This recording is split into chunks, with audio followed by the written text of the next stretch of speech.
I was 42 years old and hadn't cried in public since my father's funeral when the tears ambushed me during the third act of a mediocre community theater production of The Glass Menagerie. There I sat Iris Allen, the woman Richmond racing circles, called the Ice Queen, sobbing quietly in the dark while actors butchered.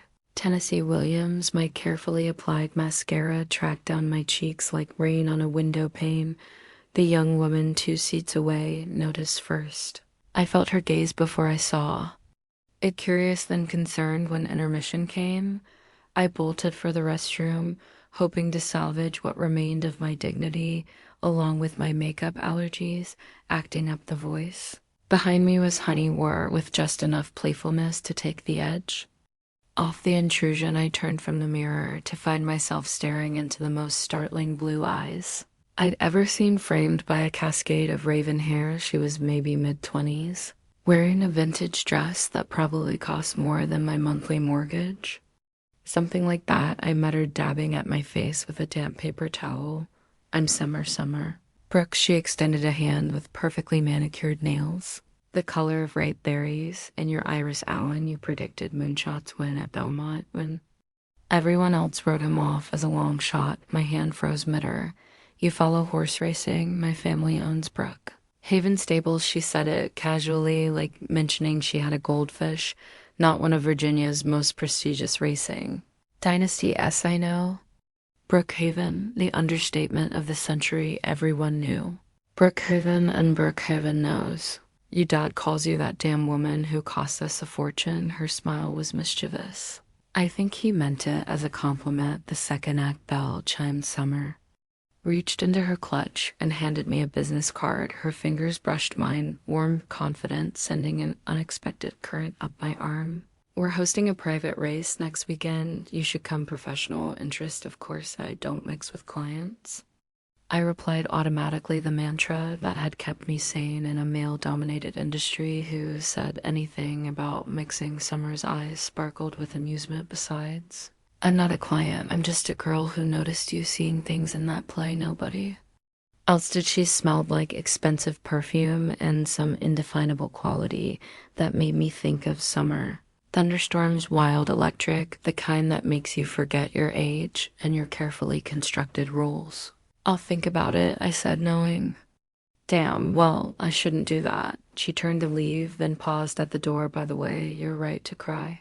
Amanda's monologue about the gentleman caller, it's devastating when you realize she's talking about all of us waiting for something that might never come. I watched her disappear, my heart beating in a rhythm I hadn't felt in years. I returned to my seat, the heavy velvet curtain rising again as I slid into place. The stage lights caught the glint of Summer's earring in the row ahead. She'd moved seats during intermission. Now she sat directly in my line of sight, her profile illuminated in the dim glow. When the play ended, she vanished into the crowd before I could speak again. All that remained was her card in my hand and the lingering scent of her perfume on my wrist where she touched me. I told myself I wouldn't call that women like me didn't pursue women like her. What I didn't know then was that Summer Brooks never left anything to chance, and she'd been studying my odds long before I ever laid eyes on her. 3 days later, I stared at Summer's business card for the 20th time while my computer calculated racing probabilities. The elegant matte black card with raised golden lettering seemed to mock me from my desk. I should have thrown it away. Instead, I found myself running my thumb over the embossed letters, remembering the electric moment our fingers had touched. Focus, Iris, I muttered to myself, turning back to the columns of data that had built my reputation. I was Richmond's premier racing analyst for a reason. Cold, calculated assessments were my wheelhouse, not blue eyes that seemed to see right through me. The window of my home office overlooked a sprawling good spring leaves dancing in the afternoon breeze. I should have been analyzing the upcoming race at Churchill Downs, not wondering if Summer's hair would feel as silky as it looked. My phone buzzed. Unknown number. Iris Allen, I answered professionally. You have a nurse bed too. My invitation. Summer's voice was immediately recognizable, carrying that hint of amused confidence. How did you get my number? I asked, heart skipping in a way that annoyed me. I have my sources. A smile colored her voice. Thought you might like to. No, we've entered a new filly first race this weekend. She's from Windspeeds. Bloodline my breath caught. Windspeed was a legendary sire whose offspring I've been tracking for years. That's good information. I managed to say it could be even better. In person, she paused. I did my research on you. You know, your analysis of Vanessa last year was brilliant. Everyone else was looking at track conditions, but you predicted the outcome. Based on jockey psychology, despite myself, I was flattered most. People saw my work as glorified gambling. Are you trying to flatter me into coming to your event? Is it working? She laughed, the sound warm and inviting. I don't socialize with clients, I repeated, but with less conviction than before. I checked my father hasn't hired you in 3 years, not since you correctly predicted our champion would. Placed third in the Virginia Gold Cup. Damn, she really had done her research. Besides, Summer continued. I'm not asking you to socialize. I'm asking you to be brilliant at what you do, just with better champagne than you're probably drinking now. I glanced at my mug of lukewarm coffee and couldn't help smiling. Oh, consider it. I said, good, wear something blue. It would suit your eyes. She hung up before I could respond. I sat down my phone, unsettled by her effect on me. Logging onto my computer, I typed Summer Brooks Richmond into the search bar. Dozens of social media photos appeared. Summer at charity gala, Summer presenting trophies, Summer looking regal on horseback, her black hair flowing behind her like a banner in most photos. She seemed to be looking past the camera, as if searching for something beyond the frame. Despite her beauty and obvious wealth, there was something guarded in her expression. Something familiar. I closed the browser, telling myself I was just doing due diligence, professional curiosity, nothing more. Saturday arrived damp and misty. I stood in front of my closet for an embarrassingly long time before selecting a navy blue dress I hadn't worn in years as I drove through the ornate gates of Brookhaven. Stables part of me still couldn't believe I was doing this. The main house sprawled across manicured grounds, white columns gleaming against the gray sky. Staff directive cars into a makeshift parking area where Audis and Mercedes nestled side by side. I felt distinctly out of place in my sensible sedan. You Came Summer appeared beside my car as I gathered my courage to exit. She wore riding pants and boots with an emerald green blouse that made her eyes seem even bluer. Professional interests. I reminded her, stepping out into the mist. Of course, she smiled. And you wore blue? I knew it would bring out the amber in your eyes. Before I could respond, she linked her arm through mine, guiding me toward the track, the warmth of her against my side sent my professional resolve crumbling like wet sand come meet tempest. She said, pulling me toward the stable shack. The filly I mentioned, I think she's something special. What I wouldn't admit then was that my racing pulse had nothing to do with horses and everything to do with the way Summer looked at me. Like I wasn't just the ice queen of Richmond racing, but someone worth melting. For the next morning, my phone displayed 3 missed calls from Summer. Brooks, her persistence both unnerved and thrilled me. After our encounter at Brookhaven, I'd fed a migraine and fled right after. Tempest had won her maiden race by 2 lengths. Professional boundaries. I remind myself setting the phone down without returning the call's success in my field required detachment, especially from a client's daughter who looked at me like I was the finish line yet. By noon, I found myself picking up when she called again. Congratulations on Tempest's win, I said, aiming for clinical professionalism. You knew she would win, Summer replied. I saw it in your eyes when you met her. That's why I want you to consult for. Us consult, I repeated, grip tightening on the phone. Dad hasn't had a Triple Crown contender in years. He needs fresh eyes. My pulse quickened. Your father doesn't like me. My father doesn't like losing more. She paused. Please, Iris, just meet with him. For me, for her, those 2 words revealed dangerous territory. This is strictly business, I said finally. Absolutely, she agreed too quickly. 3 hours later, I found myself in Richard Brooke Oak panel office. Summer's father was a horseman from the old school, silver-haired, weathered, and perpetually frowning his handshake. Was firm but reluctant. My daughter seems to think you're the answer to our problems. Miss Allen, I'm just good with numbers. Mr. Brooks' numbers don't win races, heart does he. Leaned back in his leather chair, but we haven't had much of that lately, Summer says. You spotted something in Tempest? I nodded cautiously. She's responsive, alert reads. The Tranquil fancy words for gut instinct, he scoffed. Summer, who'd been silently watching from a corner armchair, stood up. Dad, give her a chance. What have we got to lose? Richard Brooks studied me with narrowed eyes. 2 weeks. You can analyze our racing program, observe training. If I see value, we'll discuss a formal arrangement. After he left, Summer's triumphant smile made something flutter in my chest. Test that went well, she said, perching on her father's desk. He doesn't trust me. He doesn't trust anyone. She hopped off the desk. Come on, I'll show you around. We spent the afternoon touring Brookhaven's facilities, state-of-the-art. Barnes training tracks and rehabilitation pools. Summer moved through it all with the easy confidence of someone who had grown up in this world yet maintained a curious outsider perspective. It must have been amazing growing up here, I said, as we watched a groom lead a gleaming chestnut stallion across the yard. It was isolating, she replied, surprising me. Dad was always working. Mom left when I was 12. It was just me and the horses most days. The vulnerability in her voice tugged at something inside me. That sounds lonely. It was until I learned that horses don't care who your family is. They just care how you treat them. She turned to me, suddenly close enough that I could see flexes of silver in her blue eyes. People should be more like that. We ended up in a quiet stable where Tempest was resting after her victory. Summer reached for a brush and began grooming the filly with practiced strokes, the intimacy of the moment. Dust mows dancing in slanted sunlight, the rhythmic sound of the brush. Tempest's occasional contented snort felt more dangerous than any spoken words. You're good with her?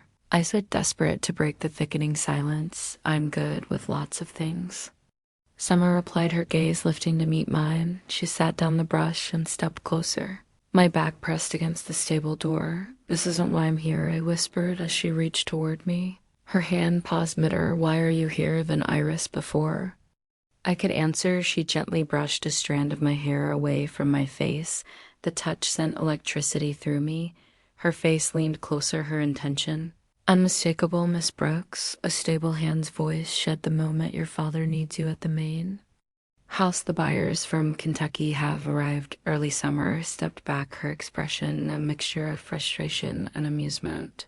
Saved by the bell, Miss Allen. As she walked away, she glanced back over her shoulder. Or maybe just delayed. Some races are marathons, not sprints. I stayed there, breathing in the scent of hay and leather and expensive perfume, knowing I was in serious trouble. Professional boundaries were one thing, but the walls I built around my heart were proving far more fragile than I'd thought possible. For the next 2 weeks, I maintained a precarious balance between professional analysis and avoiding being alone with Summer.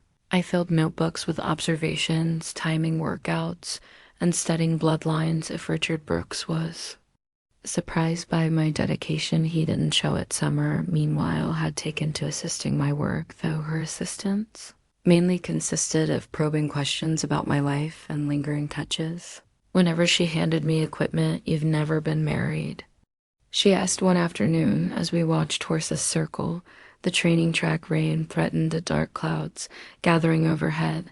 Never found the time, I replied, eyes fixed on my stopwatch. Or the right person. Her shoulder brushed mine, not accidentally. I clicked the stopwatch harder than necessary. The horse world isn't exactly brimming with progressive dating opportunities, especially for women who prefer women. Summer's directness made me fumble the stopwatch. That's not something I discuss with clients. We're discussing handicapping, she said, innocently. How certain factors affect performance seems relevant. I shot her a sideways glance. Are you always this persistent? Only when something matters. Her blue eyes held mine until I looked away. First, later that afternoon, Summer convinced me to join her in the farm office to review historical racing data. The tension between us had grown so thick it felt like another presence in the room. Your father has underutilized Tempest, sire. Line, I said, pointing to a chart on my laptop. The distance potential is there, but the training regimen doesn't build enough stamina for. Do you always analyze? Everything so carefully, Summer interrupted, moving to stand behind my chair. It's my job.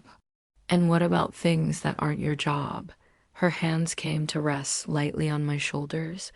Do you analyze those too? My skin burned beneath her touch, Summer. You've been avoiding being alone with me, she said softly. Why you know? Why tell me anyway? I swiveled my chair to face her, creating distance. You're 26, 27 next month. She corrected, I'm 42. I can count, she perched on the desk legs, crossing at the ankles. Is that really your concern? Or is it that I'm Richard Brooks's daughter? Both, either. It doesn't matter, I closed my laptop decisively. This can't happen. Summer studied me with that penetrating gaze that always made me feel transparent. You think I'm just playing some game, the bro? Eyes pursuing the older professional for thrills. The accuracy of her assessment stung, aren't you? Is that how little you think of me? Real hurt flickered across her face before I could answer. A crack of thunder shook the building. The office lights flickered once, twice, then died. Perfect timing, Summer muttered. She moved to the window, silhouetted against lightning, illuminated rain now pounding against the glass. I should go, I said, gathering my things in the semi-darkness. In this, don't be ridiculous. She turned from the window. The backup generator will kick in soon. We waited in silence, broken only by rain and thunder.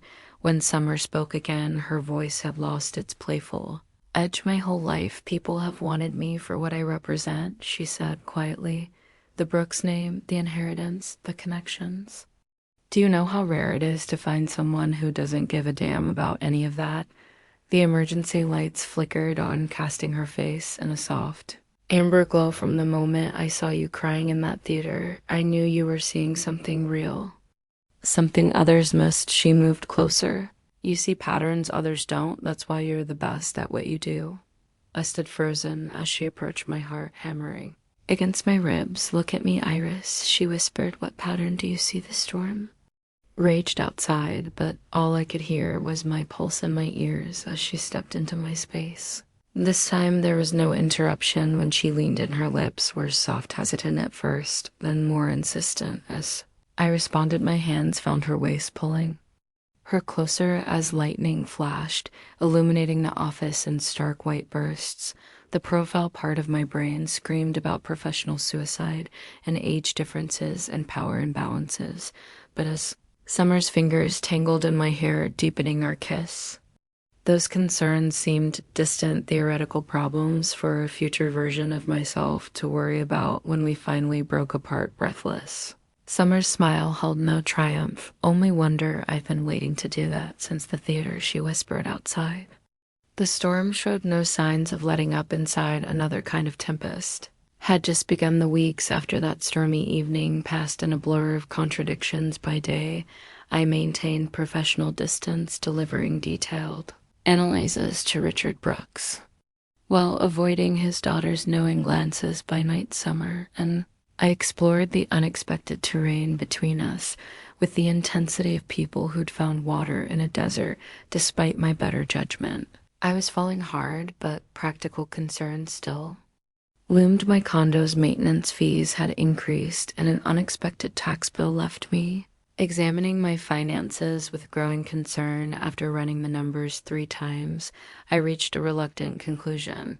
I needed to generate additional income. You could just move in with me, Summer suggested one evening as we lay tangled in my sheets, her head resting on my shoulder. Problem solved after 2 months.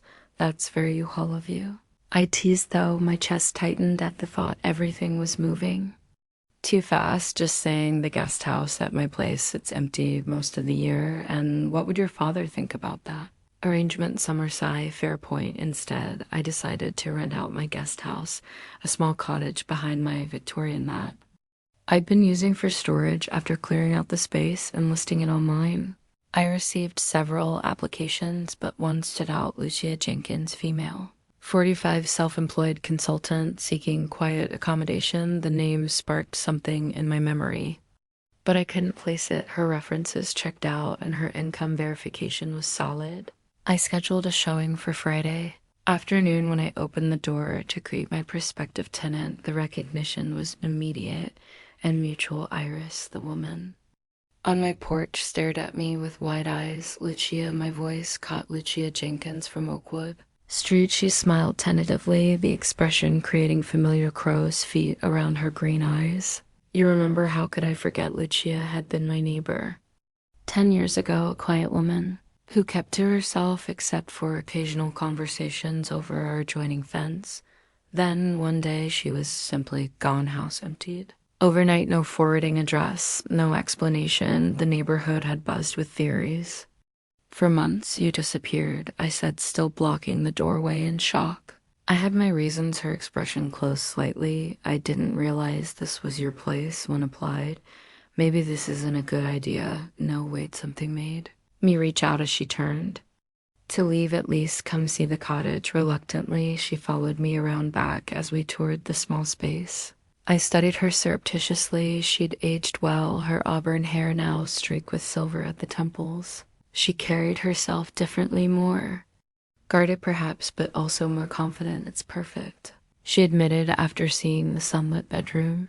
But are you comfortable with this? Given our history, we didn't really have a history. I pointed out we were neighbors who chatted about gardening. True, she smiled, some tension leaving her shoulders. And now I need a tenant, and you need a place. I extended my hand. Welcome back to Richmond, Lucia. 3 days later, she moved in with minimal possessions, just 2 suitcases and a few boxes. I helped her arrange furniture I'd left in the cottage. Curious but reluctant to pry about her sudden return that evening, my phone buzzed with a text from Summer dinner tonight, miss you. I was composing a reply when a knock came at my door. Lucia stood there, holding a bottle of wine, housewarming gift. She explained, though, I suppose it's more accurate to call it a thank you for not asking questions. I smiled and invited her in. We were halfway through the bottle, catching up on neutral topics, when Summer's car pulled into my driveway. Lua noticed my expression change, expecting someone before I could answer. Summer burst through the door with her typical energy, calling my name. She stopped short at the sight of Lucia on my couch. Oh, I didn't realize you had company. Her eyes darted between us, questions evident in her expression. Summer, this is Lucia Jenkins, my new tenant. I made the introduction awkwardly. Lucia, this is Summer Brooks. She's her girlfriend. Summer finished firmly, extending her hand. Nice to meet you. The look on Lucia's face was unreadable. Brooks, any relation to Richard Brooks of Brookhaven Stables? Summer's eyebrow arched. My father, you know him. Richmond is a small world. Lucia replied vaguely, setting down her wine glass. I should go. Thank you for the chat, Iris. Miss Brooks, a pleasure. After she left, Summer turned to me with crossed arms. You didn't mention you'd found a tenant. It just happened. I explained she moved in today, and you know her from years ago. She used to be my neighbor, then disappeared without explanation. I haven't seen her in a decade. Summer's expression remained troubled. There's something about her, what I'm not sure. She shook her head. Just be careful. Iris, people who disappear usually have reasons. I wanted to dismiss her concern as Jay, but something in her tone made me wonder what had brought Lucia Jenkins back to Richmond after all these years, and why the strange reaction to the Brooks name. Lucia's return created an undercurrent of tension that I couldn't quite name. Summer began stopping by unannounced, more frequently, her casual visits transparent in their purpose. She was marking territory, though she'd never admit it. I brought lunch, she announced on Saturday, arriving with gourmet sandwiches just as Lucia and I were pruning the shared garden between our houses. That's thoughtful, I said, peeling off my gardening gloves. Leah, would you like to join us? Summer's smile tightened. Almost imperceptibly. Thank you, but I have work to finish. Luca declined smoothly after she disappeared into her cottage. Summer relaxed visibly beside me. You don't need to worry about her, I said, accepting the sandwich. I'm not worried. Summer picked at her food, just curious why someone vanishes for years, then conveniently reappears in your backyard. Coincidences happen not in my experience. She sat down her sandwich. Half-eaten look, there's something you should know. I asked around about Lua Jenkins. I stiffened. You did. What just? Making sure you're safe by investigating my tenant. I stood. Appetite gone. That crosses a line, Summer. Maybe she acknowledged without apology, but I found something interesting 10 years ago. My father's business partner was forced out after financial improprieties were discovered. His name was Robert Jenkins. The connection hit me. You think they're related? I think it's worth asking, Summer replied. The timing of her disappearance matches. I wanted to dismiss her suspicions as jealousy, but the coincidence was difficult to ignore. Still, I felt protective of Lucia, who seemed genuinely troubled beneath her calm exterior that evening. I knocked on Lucia's door with a plate of brownies as a transparent peace offering she invited me in with. Obvious hesitation. Her space was Spartan, few personal touches, beyond books stacked neatly on every surface. No photographs, no mementos, the life of someone prepared to leave. Quickly, these look delicious, she said, accepting the plate. I took a deep breath. Lucia, can I ask you something personal? Her posture stiffened. About why? I left about Robert Jenkins. The color drained from her face. She set the plate down carefully, as if it might shatter. How do you know that name? Was he your husband, ex-husband? She corrected, voice hollow. You've been talking to the Brooks family, Summer, mentioned him. She said there was some scandal with Brooke. Haven's finances. Lucia laughed bitterly. Is that what they call embezzlement and fraud these days? A scandal? So it's true he stole from them. No, her eyes met mine directly. But Richard Brooks needed someone to blame when investments went south. Robert was the perfect scapegoat. I settled onto her sofa, sensing there was more to the story. What really happened? Lucia paced her small living room. Richard invested heavily in breeding rights for a stallion with genetic issues. When the offspring started showing problems, he needed to cover his losses. Robert discovered discrepancies in the books threatened to go public. She paused. 3 days later, he was arrested for financial fraud, and you left because I received threats, because suddenly no firm in Virginia would hire me, because I refused to testify against my husband, even though our marriage was already over. Her voice shook slightly. I had to start over somewhere else. Why come back now? She turned to face me, resolve hardening her features. Robert died 3 months ago, heart attack in prison. Before he died, he sent me documents, evidence clearing his name. I came back to set things right. The weight of her revelation hung between us. If true, it painted Richard Brooks in a damning light. Have you told anyone else? I asked. Not yet. I've been trying to work up the courage. She studied me. You're involved with his daughter? Yes, I couldn't deny it. Then I should probably find another place to stay. She moved toward the door. No. I reached for her hand. Summer isn't her father, and I'm not going to evict you for telling me the truth. The vulnerability in Lucia's eyes reminded me of the woman I'd known years ago.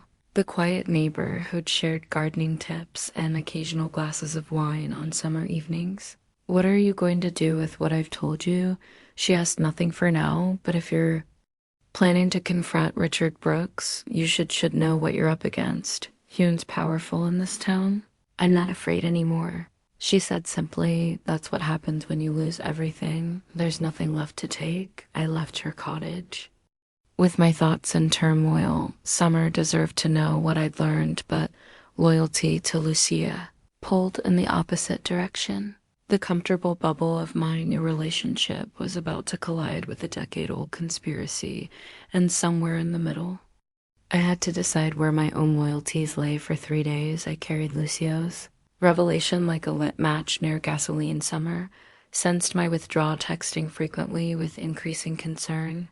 I claimed work deadlines, but in truth I was wrestling with how to tell her about her father's potential crimes. The annual Richmond Equestrian Charity Gala arrived before I'd resolved my dilemma as Richard Brooks's consulting handicapper. My attendance was expected as Summer's secret girlfriend. My presence carried additional complications. Are you sure about this? I asked as Summer's driver brought us to the hotel entrance. The gala represented our first public appearance together in a social setting. Absolutely summer. Squeezed my hand, though. Fair warning, everyone will assume you're my father's latest business acquisition. Not my heart's, maybe that's safer, I murmured, smoothing my charcoal silk. Dress safe as overrated Summer emerged from the car in a stunning emerald gown that complemented. Her raven Heiress cameras flashed.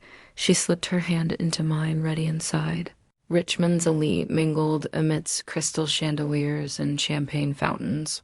Richard Brooks held court near the stage, his silver head visible above the crowd. Heiress, he spotted me beckoning. Come meet the Carmichael brothers. They're interested in your insights on their new cult for an hour. I played my role, the analytical handicapper, with uncanny insights into econ potential, all while avoiding Summers increasingly. Impatient glances from across the room. Finally, she intercepted me between conversations. Champagne in hand, having fun being the brightest star in the racing firmament, hardly. I accepted the drink. Your father is parading me like a prized thoroughbred. Then perhaps it's time to show him who really holds your reins. Her eyes sparkled mischievously before I could protest. Summer clinked her glass loudly against mine. The crystal tone cutting through conversation heads turned till she raised her glass. Hi, I'd like to propose a toast, she announced to the startled crowd, to Heiress. Alan, whose brilliant mind has transformed Brookhaven's prospects. She paused, her gaze finding mine with unmistakable intensity, and whose heart has transformed mine. The room fell silent. Richard Brooks froze mid-sentence, his expression unreadable. My daughter seems to have made an announcement, he said. Finally, voice carefully controlled. Summer moved to my side, her hand finding the small of my back. Not announcement. Dad, just honesty. Heiress and I are together. Murmurs rippled through the crowd. Richard's jaw tightened, but he recovered quickly, gesturing for the string quartet to resume playing as conversations awkwardly restarted. He approached us. My office now, he muttered before plastering on a smile for passing donors. Summer and I followed him through service corridors to a small conference room the hotel had provided for Brookhaven. Used the door had barely closed when Richard rounded on his daughter. Have you lost your mind? He hissed, creating a spectacle like that. It's hardly a spectacle to acknowledge who I love. Summer replied coolly. Love, he scoffed. You've known her, what, 3 months? This is another of your rebellions. I'm 27, Dad too old for rebellions. Richard turned his attention to me. And you, I trusted you professionally, and this is how you repay that trust, by seducing my daughter. The accusation stung. That's not what happened. Then explain it. To me, his voice dripped contempt. Explain why my handicapper is suddenly announcing intimate relations with the Brooks Aries at a public function. I didn't announce anything, I said quietly. Summer did, and I'd do it again. Summer interjected, chin raised defiantly. I'm tired of hiding, Dad. Tired of pretending to be someone I'm not to make you comfortable. Richard's expression hardened. This isn't about your preferences, it's about judgment, and M. Allen is practically my employee. She's 16 years your senior. The optics are inappropriate optics. Summer laughed bitterly. That's rich coming from a man who don't, I interrupted, suddenly terrified. She knew about Lucia's claims and was about to confront her father. Summer shot me a confused look before continuing. Who dates women half his age without concern for optics? Relief washed through me, followed immediately by guilt. I needed to tell Summer about Lucia's allegations, but not like this, not in anger. Richard rubbed his temples wet. Discuss this tomorrow when tempers have cooled. For now, I suggest both of you leave separately. Damage control starts immediately. I'm not leaving. Summer declared. This is our night too. Then I'll go, I said quietly, the weight of secrets and public scrutiny suddenly overwhelming. Summer's expression fell. Heiress, no, don't let him chase you away. But I was already backing toward the door, my courage failing. I need some air. I'm sorry. As I fled the gala, confusion and disappointed hurt loomed in Summer's eyes. I'd chosen self-preservation over standing with her and trying to protect everyone, Lucia, Summer, myself. I'd ended up hurting the person who mattered most. I didn't hear from Summer for 3 days after the gala. The silence felt like punishment, though I deserved worse. My cowardice had left her alone to face the consequences of our relationship becoming public rumors circulated through Richmond's racing circles about a falling out between the Brooks family and their star handicapper. During those silent days, Lucia became my unexpected confidant. She listened without judgment as I explained my relationship with Summer and the disastrous gala reveal. You need to talk to her, Lucia said simply as we shared tea in my kitchen. She won't return my calls, then go to her sometimes. Words aren't enough. Lucia was right. Actions had always spoken louder between Summer and me. With newfound determination, I drafted a comprehensive proposal for restructuring Brookhaven's breeding and racing program. If I couldn't immediately fix our personal relationship, perhaps I could demonstrate my commitment professionally. I drove to Brookhaven the next morning, proposal in hand. The estate seemed unnaturally quiet as I parked near the training barns. A groom informed me that Richard Brooks had flown to Kentucky for an auction, leaving Summer in charge. I found her in the estate's business office, surrounded by spreadsheets and financial reports. Her hair was pulled back in a messy ponytail, dark circles under her eyes suggesting sleepless nights. She looked up when I entered, her expression guarded. I didn't expect to see you here. I brought something. I placed the proposal on her desk, a 5-year plan for Brookhaven's racing program. It's what your father hired me to do. Is that all? You came for business? Her voice was flat. No, I moved closer, heart pounding. I came to apologize for leaving you alone at the gala, for not standing with you when you stood for us. Summer's fingers traced the edge of my proposal without opening it. You know what happened after you left? My father told everyone you were feeling unwell. Then he spent the rest of the evening introducing me to eligible bachelors from good families. The image made me wince. I'm sorry. It's not about being sorry. It's about whether you're ashamed of us. She finally met my eyes. Because I'm not, neither am I. I insisted I was protecting something else. What could be more important than us? The moment had arrived. I took a deep breath. There's something you need to know about your father. Something Lucia Jenkins told me. I recounted Lucia's story, the false accusations against her ex-husband, Richard's alleged fraud, the documents proving his innocence. Summer listened without interruption, her expression shifting from skepticism to troubled concern. That's a serious accusation, she said finally. I know, that's why I didn't tell you immediately. I needed to be sure. Are you sure? I hesitated. I believe Lucia is telling the truth. Summer stood abruptly and moved to the window overlooking the training track. Last night, I found old financial records in Dad's study. I've been reviewing Brookhaven's past performance, looking for ways to improve operations. She turned to face me. There are inconsistencies in the books from that period, significant ones. My breath caught. You've been investigating? I didn't know what I was looking for until now. She ran a hand through her hair. If this is true, if my father destroyed an innocent man's life and drove his wife into hiding, I crossed to her side.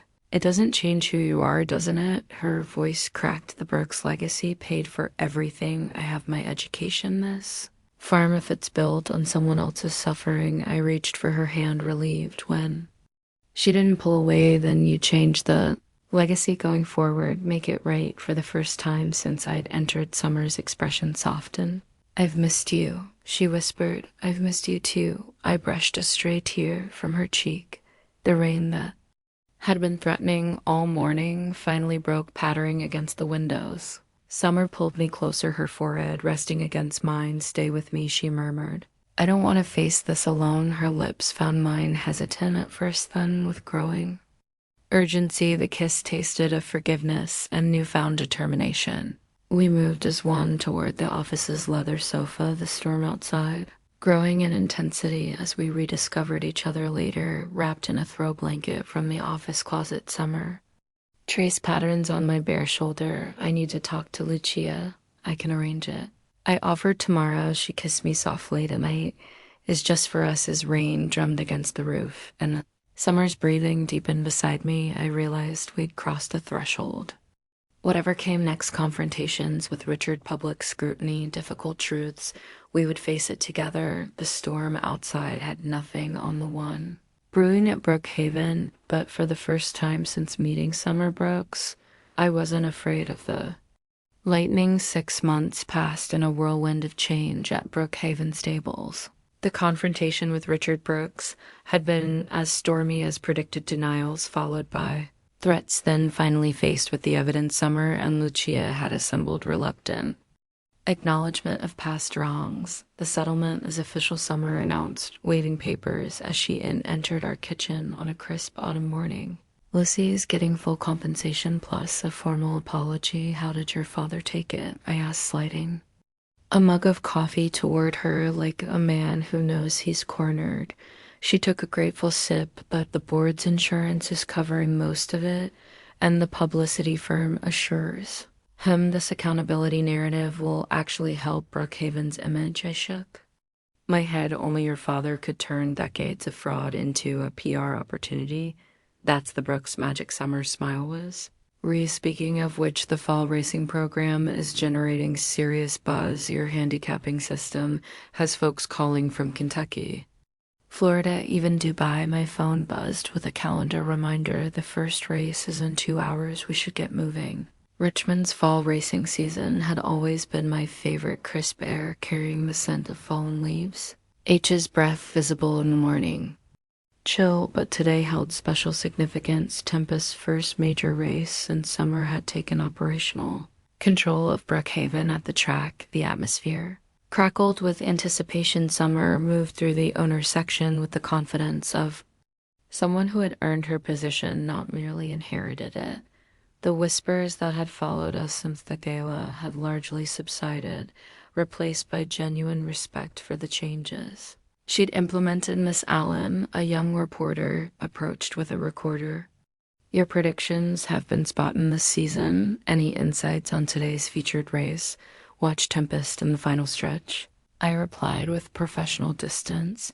She holds back until it matters most. The reporter glanced between Summer and me, clearly wanting to ask about our personal relationship, but professional enough to refrain. Miss Brooks has transformed Brookhaven's training regimen. I added, giving her something safer to print. Today's results will speak for themselves. Summer shot me an appreciative smile as the reporter moved away, still not comfortable in the spotlight. She teased, smoothing a strand of my hair that the autumn breeze had displaced. I prefer analyzing races to being a subject of analysis. Too bad. She leaned closer. Because you're endlessly fascinating to study. As the horses moved toward the starting gate, we found Lucia waiting in our private box. Over the months, she had transformed from a woman in hiding to a confident presence around Richmond. Her consulting business was thriving, and the settlement from Haven had provided financial security. Nervous? She asked as we took our seats. Terrified. Summer admitted. Dad's watching from Florida. He still thinks my training methods are too experimental. I squeezed her hand. Tempest believes in them. So do I. The starting bell rang out sharp and clear. Hooves thundered against dirt as the horses surged forward. Tempest settled into fifth position, exactly as we'd strategized. The crowds row about us. They rounded the first turn, then the backstretch. Come on, Summer, whispered, her hand gripping mine so tightly it almost hurt as they entered the final turn. Tempest made her move, surging between horses with fluid power. The grandstand erupted as she overtook the leaders, stretching her neck forward with each powerful stride check. Doing it, Summer's voice broke with emotion as Tempest crossed the finish line 2 lengths ahead. The victory celebration became a blur of congratulations and champagne. As Theo crowds began dispersing hours later, Summer pulled me away from a conversation with owners from New York. Come with me, she said with mysterious urgency, leading me beneath the grandstand.